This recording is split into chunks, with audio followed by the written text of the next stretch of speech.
Good evening, everyone, and welcome to the Brian Crombie Radio Hour. Dennis Mills is my guest tonight. Dennis, I've had the honor of having on the show a few times. He's a passionate political commentator. He's a former member of parliament. He's a business person, and he's a proud proponent of everything going on in Bala, Ontario. He frequently posts about Yeah. what's going on at the Bala Legion and this festival or that festival. And so it's a pleasure to have you on, Dennis. In the last week, we've had the end of memberships in the Liberal Party that people get to sign up, and so therefore officially the start of the leadership campaign.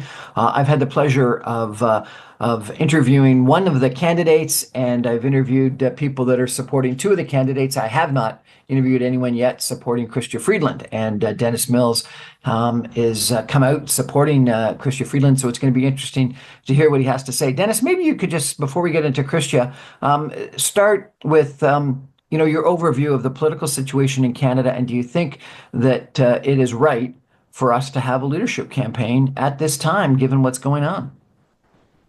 Well, Brian, thanks for having me. And as you remember, the last time I was on your show, uh, I was very specific in my recommendation to the then Prime Minister of Canada, Justin Trudeau, that he should call the election immediately, target the Bloc Québécois. And I did say on that show he would not win, but it would give him a dignified exit fighting for Canada. Obviously, he didn't take my advice and decided to go in another direction. And now here we are with a very strange situation because for almost 90 days, we're in a pirogue situation where we've got so many different balls being juggled in the air. We've got the Trump ball, we've got the Ford election pending, we've got this liberal leadership. And as I said, Brian, on your show a couple of months ago, that I believe that the Liberal Party of Canada will not win the next election. I believe Canadians have decided that our party has lost trust, and it's time for renewal and it's time for change. I also said that I believed whoever wins would essentially be taking over a poison chalice, and that chalice hopefully would not be poisonous enough that we couldn't rebuild. In fact, it's critical for Canada that the Liberal Party does rebuild. And the person that I believe has the best sort of energy, intellect, caring, passion to rebuild the Liberal Party is Chrystia Freeland.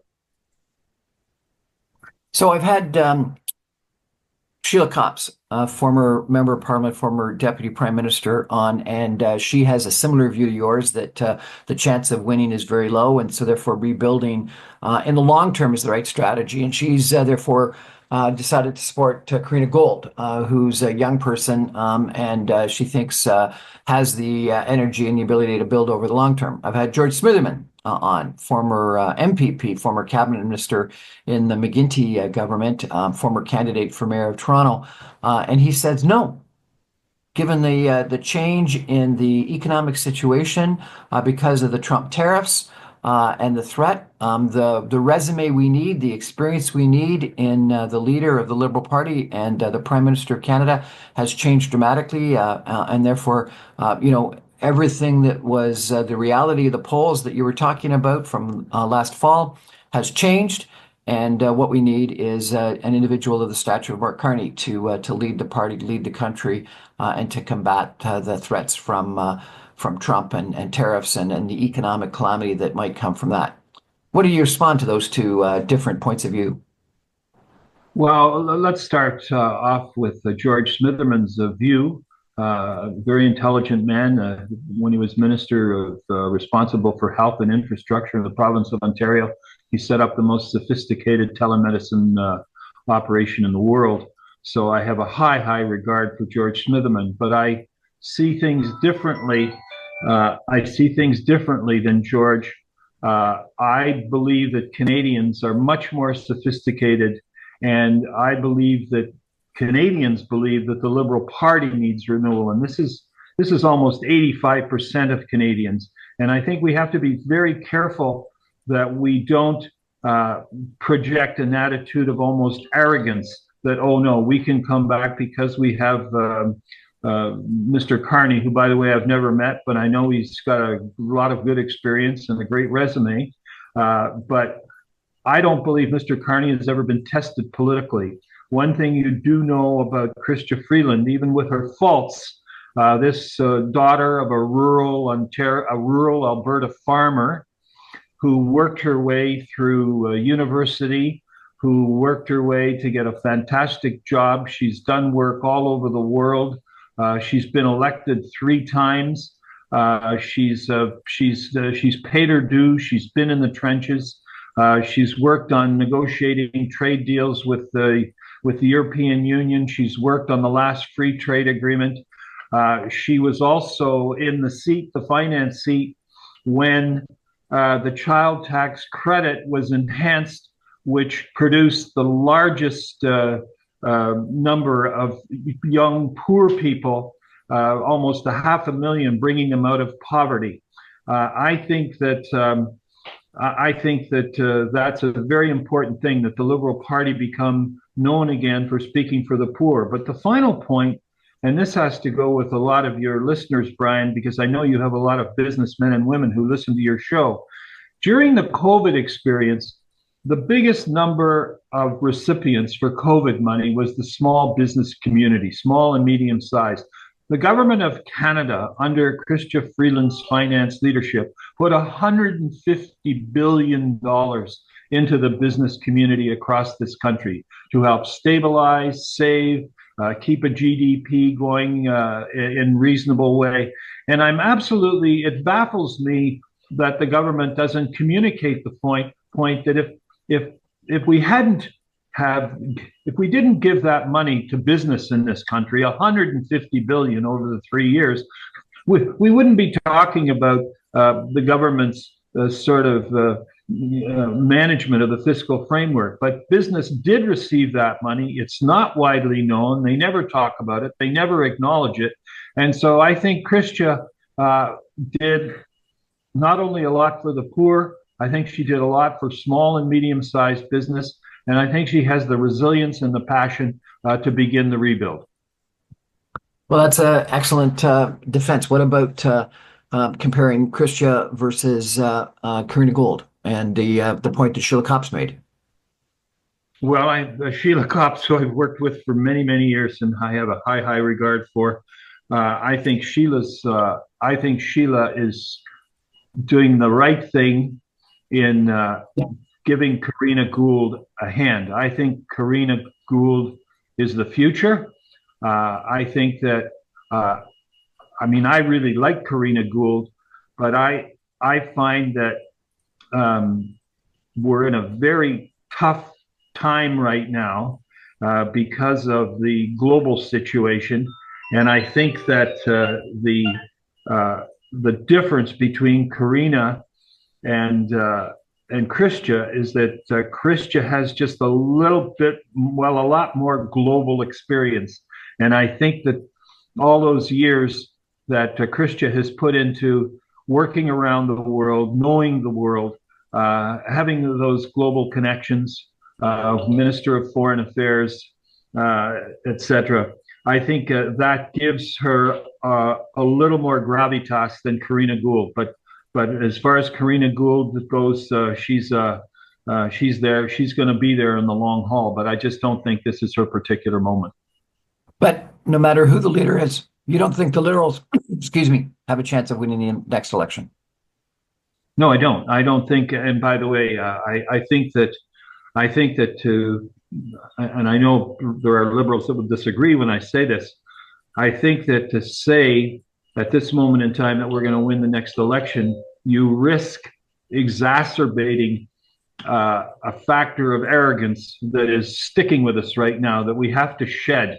And so I think people need to know that we're not afraid to go back and renew ourselves and let Canadians who obviously right now want to give Mr. Poilievre a chance at governing. I think we have to respect the Canadian will.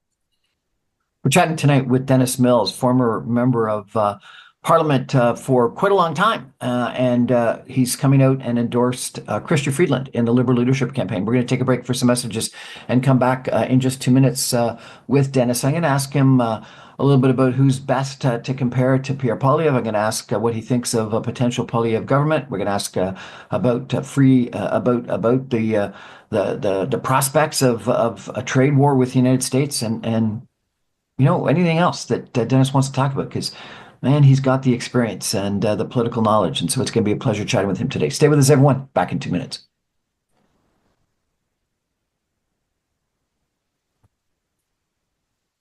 We're back on the Brian Crombie Radio Hour. We've got Dennis Mills as my guest tonight.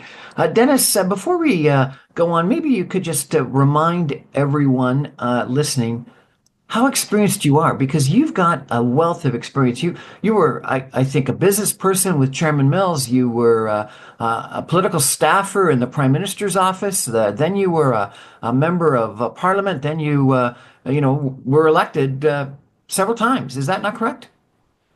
Well, you're very kind, Brian. I had the great privilege of working on the personal staff of Pierre Elliott Trudeau, and I must tell you that was a privilege that I'll never forget. Fast forward, I was elected in 1988, and I was elected in opposition. I spent 5 years in opposition. And Brian, quite frankly, I enjoyed being in opposition. It's an actual training ground for learning the complexity of public policy. And when we did finally form a government under Mr. Chrétien's leadership in 1993, I felt those years in opposition really helped us when we got into government. But one of the most important things that I learned in opposition, and the then Prime Minister Mulroney was across the floor, there was a much greater collaborative spirit. I was a rookie MP. If I had a problem in my riding, I could walk across the floor and speak to Mr. Mulroney's Minister of Immigration or Minister of Foreign Affairs. And there was collaboration, there was cooperation, there was a much, even though we had different points of view on lots of different subjects, there was a much more, we're in this for the country kind of attitude. And I find that that spirit has really deteriorated a lot. And I think that if I would dare to give any advice to the younger group of parliamentarians who are sitting in the nation's boardroom today, I would say they have to exercise it more of a collaborative spirit for the sake of all Canadians. Tell me a little bit about Pierre Trudeau and your experience with him, because he came in to politics with quite a career in academia. First of all, did he not? And so some people thought that he was sort of coming into politics later and didn't have the experience that some of his competitors had. Well, but he did have a very activist experience when he was involved in the province of Quebec. He was always an activist, especially in matters in the trade union movement, etc. And fast forward, when he did come to Ottawa, when he was elected, he was, this was, of course, the period of the Pearson government, and he was first the parliamentary secretary to Lester B. Pearson, and then became the Minister of Justice. But the beautiful thing about, for me, about Pierre Trudeau was he was never, ever afraid to go against the wind. If he had a cause that he believed in, he didn't measure it in terms of popularity. He measured it in terms of, is this the best thing for the country? And he also had the ability to realize that I don't just govern from Quebec or Ontario. I have to govern for all of Canada. I'll give you a very specific example of this. It was back in 1979, and we were going through a very difficult period in the automotive industry. Fiscal discipline needed to be enhanced, and there were a lot of Japanese cars coming into Southern Ontario, and the Ontario manufacturers were really concerned about this. And and there was a suggestion by some Ontario ministers that they slow down the movement of cars from landing in BC into southern Ontario. And Trudeau said, "Hold it, guys, we can't do that. I have $2 billion worth of BC coal that we need to sell to Japan." So I said, if we get into that game, then we're hurting our friends in BC. And we didn't have a single seat in BC, but Trudeau was determined to sell that BC coal because Trudeau believed in speaking for all of Canada. So, some people have compared Mark Carney to Michael Ignatieff, coming in with no actual political experience. Other people have said, no, he's more like Pierre Trudeau, coming in with really quite relevant experience in the private sector, and in other parts of the economy. How do you think about that? Well, I don't know Mr. Carney. I do. I mean, when I say I don't know him, I don't know him personally. I've seen his resume. I've watched him perform when he was the governor of the Bank of Canada with Mr. Harper, and I've watched a little bit of his operation over in England. But I don't compare him to Mr. Trudeau in any way, shape, or form because Pierre Trudeau got elected and came in and served for a number of years inside the political culture. It's funny you should raise this point because a few nights ago I was sitting with some business guys here in Toronto who were touting, of course, Mr. Carney and his resume. And I said to them, I said, I've seen lots of great business resumes in my life. I've seen lots of very, very good senior public servants serve well, do well. But I said, the third vocation is one of being a political leader. And there is an absolute distinct function and ability between a person who has political skill, business skill, and bureaucratic skill. And for me, at this moment in time, I don't feel at this moment in time the political thrust and skill. I mean, when we think of a man like Jacques Chrétien, we think of a man that has great political instincts and great political skill, and he can handle himself on the world stage with global leaders. He's done it. He's been elected a number of times. He has the ability to walk down the Danforth in Toronto and say hello to not just the scholar, but also the person that's there living on welfare. And so the role of a public politician is really, it's a very, very difficult thing to explain, but you've got to feel the people with almost every part of your body. So I had an interesting discussion about resumes over dinner just a couple nights ago as well. And it was interesting because we talked about experience. And I said, if you were looking for a leader of the official opposition, Pierre Poilievre has probably the best experience and resume you'd want. He's been in politics his whole life. He was an attack dog for Stephen Harper. He knows how to ask one of the toughest questions you've got. But the resume for someone that you're hiring as a leader of the official opposition and someone to run the country is a very different resume and a different experience set. Is that not the case? Well, I know people are saying that, but at the same time, this man has been elected 9 times in a riding where some of the most sophisticated public servants in all of Canada live. And I can't believe with the percentages that he gets elected with every time that there hasn't been some discussion and analysis from those people to see that he does have some ability and some skill and some knowledge. So I know his resume is not as fancy as Chrystia Freeland's or Mark Carney's. But I think you have to be careful because we shouldn't always, there are lots of people in their lives who have achieved great things without fancy resumes.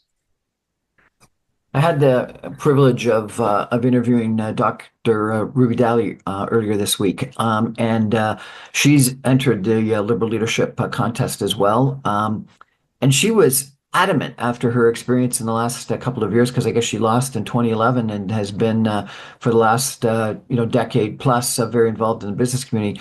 She thought that people needed to have business experience. That without any business experience, you just didn't understand how the real economy works. And so she was touting her background as a businesswoman running a hotel company. Do you think to be successful in politics, you need to have business experience?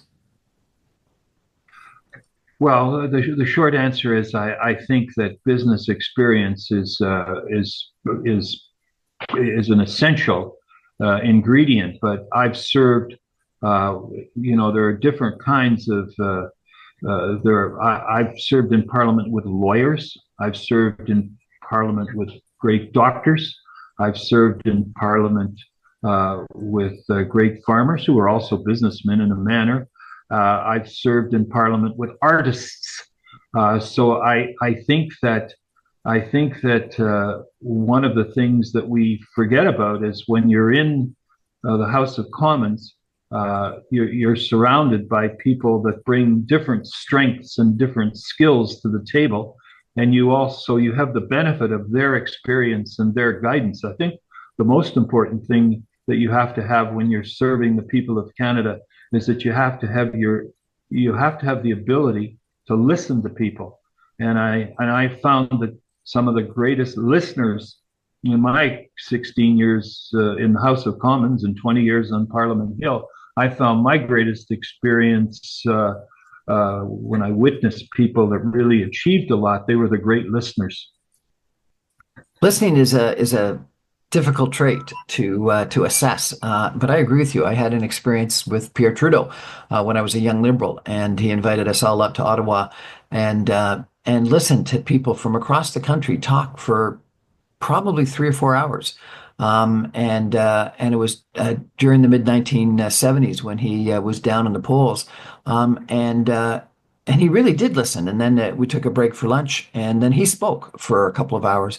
And his ability to remember people's names, their faces, where they were sitting in the room, maybe, and their comments, and synthesize them all together to come up with a a comprehensive whole strategy for what he and his government were going to do was mind-boggling to me. Now, maybe that comes from being a good university professor. I don't know, but it was the best example I've ever seen for the ability to listen in my whole career. Yes, he was a great listener. So, how do you assess that in potential leadership candidates, their ability to listen? Well, I think you can assess it. I'll tell you one of the instruments that I use to assess is members of Parliament in their committee work in the House of Commons, because the cut and thrust of question period is really, it's almost like a phony experience, the question period that we have. But when you are having a solid debate on a particular issue where you're sitting in the House of Commons and you have to listen to the other person across the floor while they give their 20-minute speech, and then you have the ability to respond for 10 minutes. Generally speaking, you can tell by the quality of that person's response whether or not they're a good listener, or whether or not they're really engaged in a sincere way in the substance of the message that your opponent is trying to deliver. And so for me, I've always used those longer debates in the House of Commons as ways of measuring whether or not that person was a genuine listener and was really trying to be a constructive collaborator. We're chatting tonight with Dennis Mills, former member of Parliament, long-term activist within the Liberal Party, about the Liberal Leadership Convention and contest, and who he's supporting, Chrystia Freeland, and why he's supporting her. We're going to take a break for some messages and come back with Dennis Mills in just 2 minutes. Stay with us, everybody.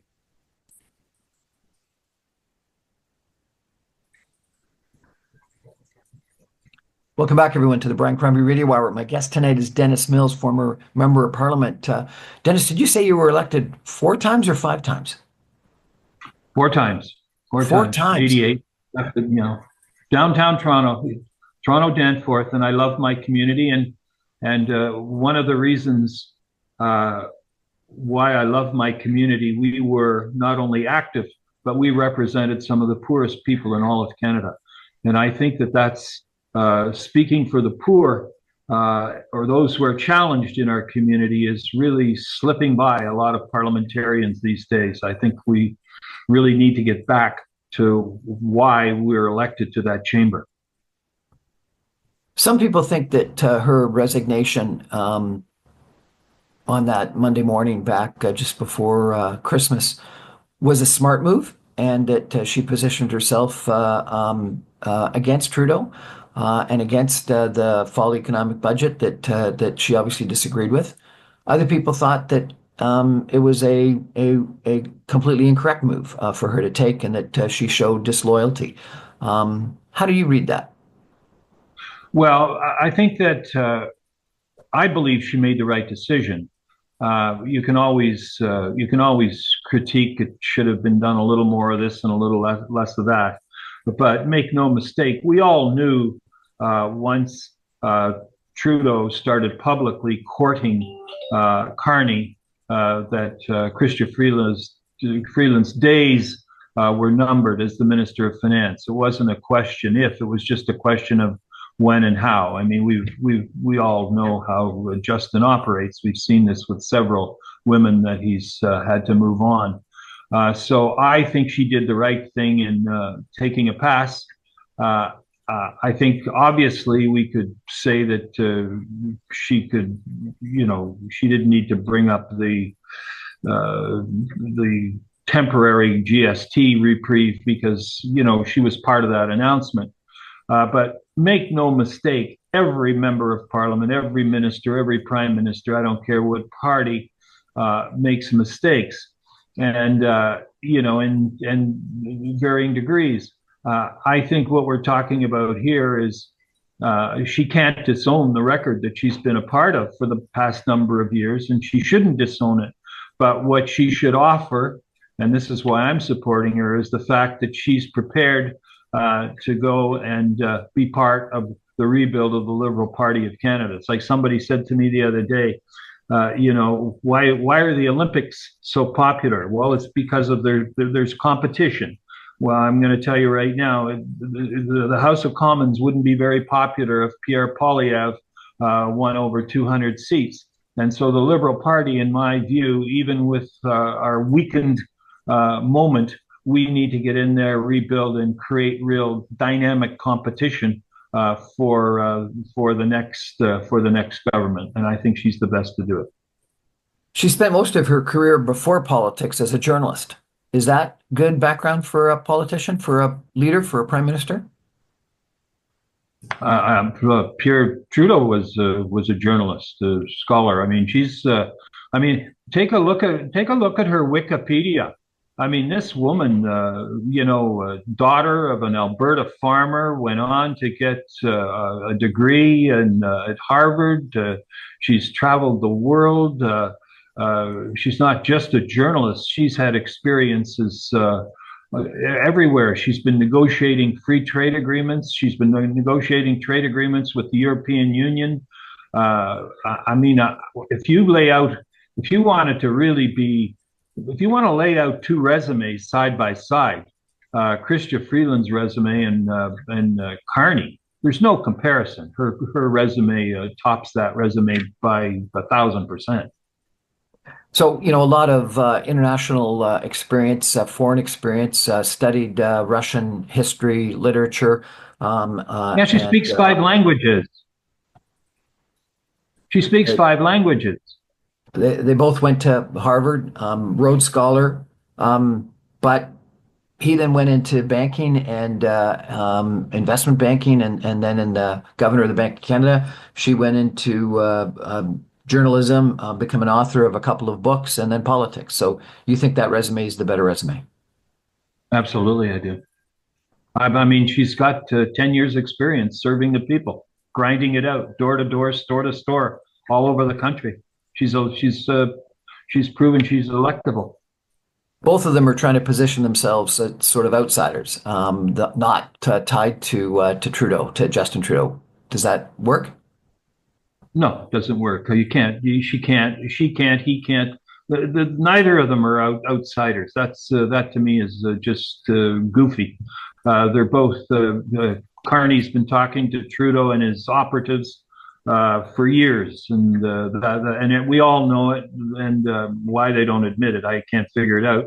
And she can't deny that she's been a part of it. Just look.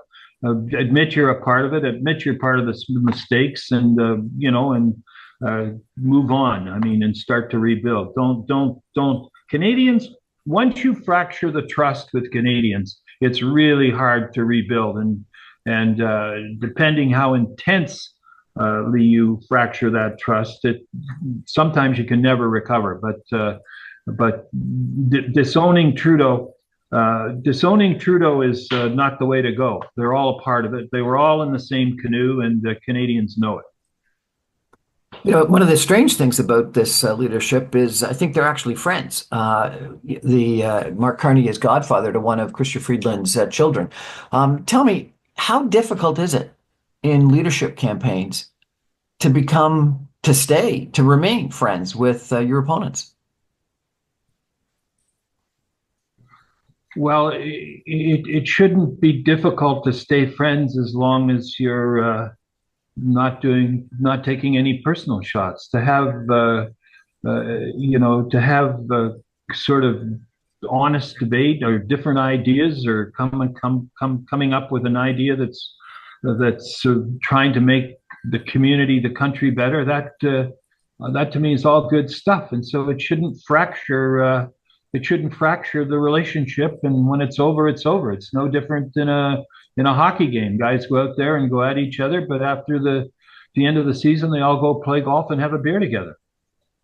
Who's done that well in your mind? Kretsch and Martin seem to work well together for a while, but then obviously big friction. Trudeau, Kretsch, Turner seemed to work well together for a while, but then certainly a friction between Pierre Trudeau and John Turner.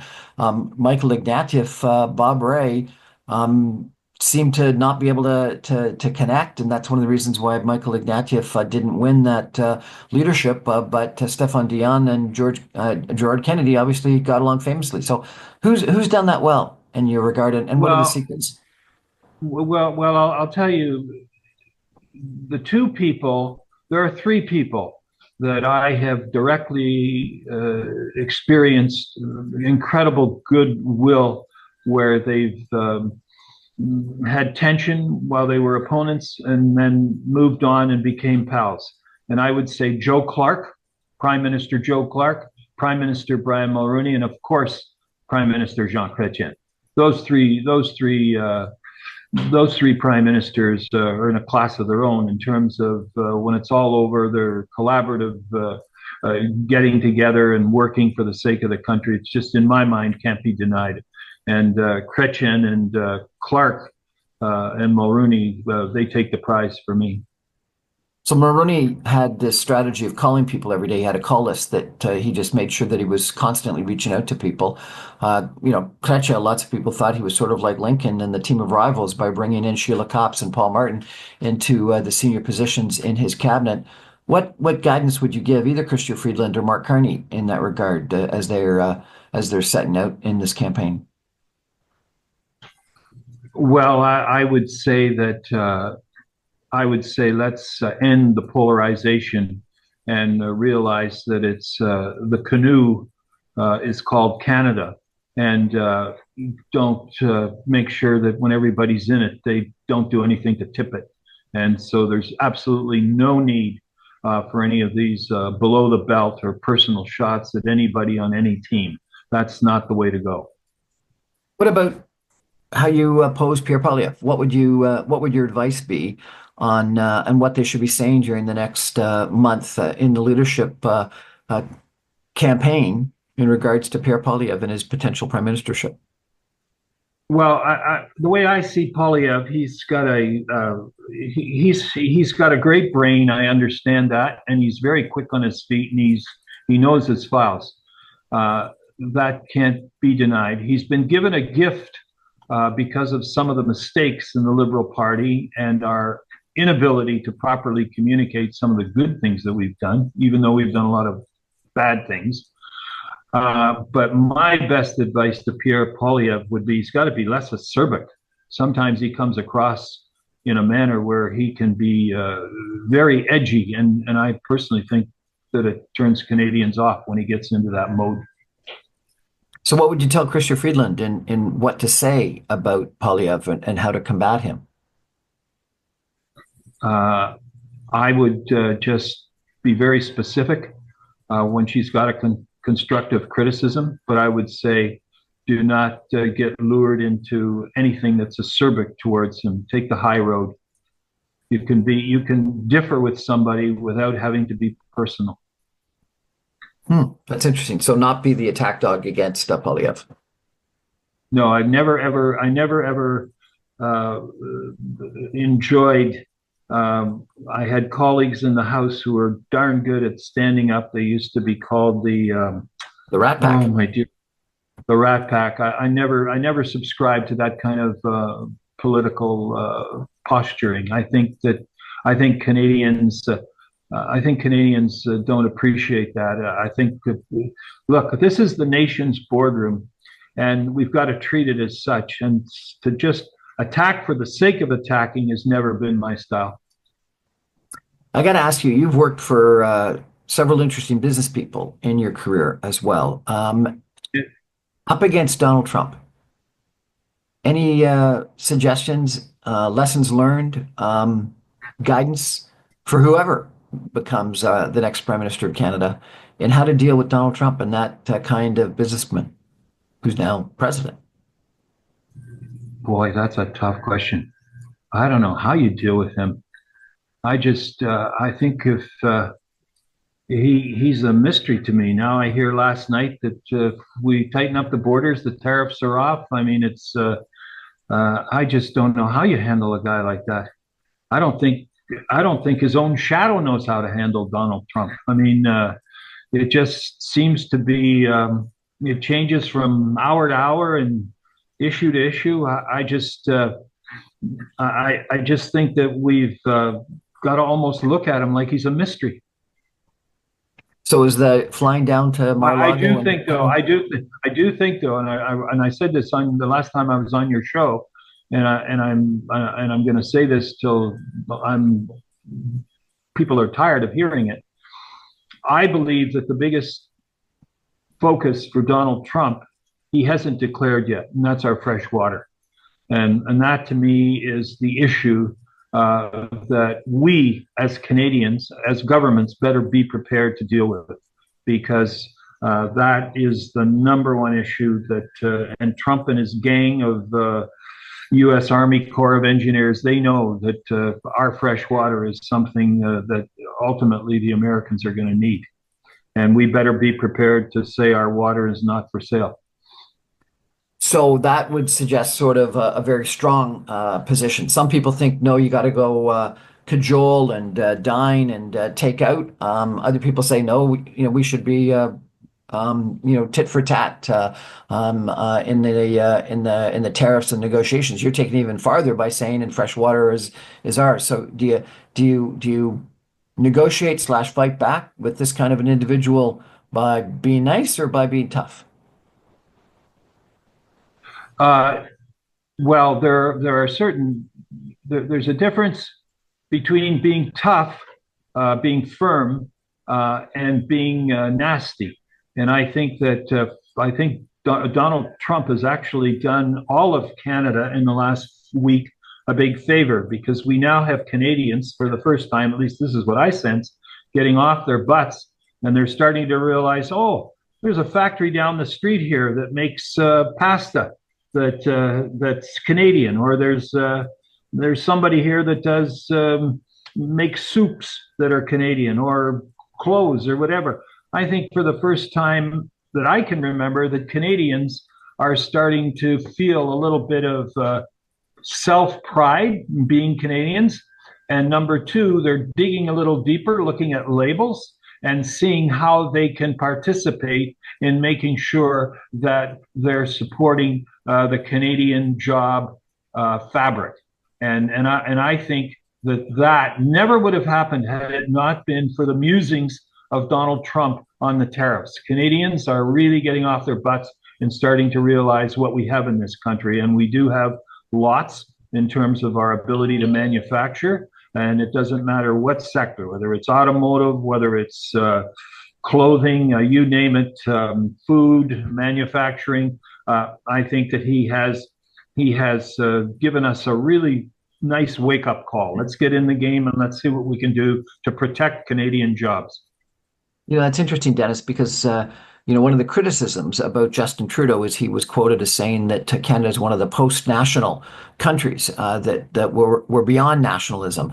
Back in the fall, you guided me and my listeners to saying that no, you thought that Trudeau should call the election and run on Captain Canada, effectively protecting Canada, and who speaks for Canada. Sounds like you're suggesting that what we need is a buy Canadian strategy and a very almost Captain Canada leader in Canada today. Is that true? Uh, yes, it is. It is true. And by the way, I'm not just saying Canada. We also have our other European allies that can be part of our coalition. So we're not excluding relationships with other countries around the world. But what we must do is we must become awake to what we have in our country in terms of all the great forces, whether it be in manufacturing or what we grow, what we mine. Our mining system in this country is so solid, and I think we've been pretty damn complacent over the last number of years. And quite frankly, one area where I would say Justin could have done a much better job is, and this is why I wanted him to run before Christmas to speak for Canada, because I wanted to see him awaken the spirit of Canada to say, hey, come on, we can do this. We've had too many years of putting Canadians down. We've so many faults here, so many faults there. Forget our faults. Let's talk about all the blessings we have. Dennis, are you looking forward to this leadership campaign and your support for Chrystia Freeland? Is it going to be a good month or a bad month?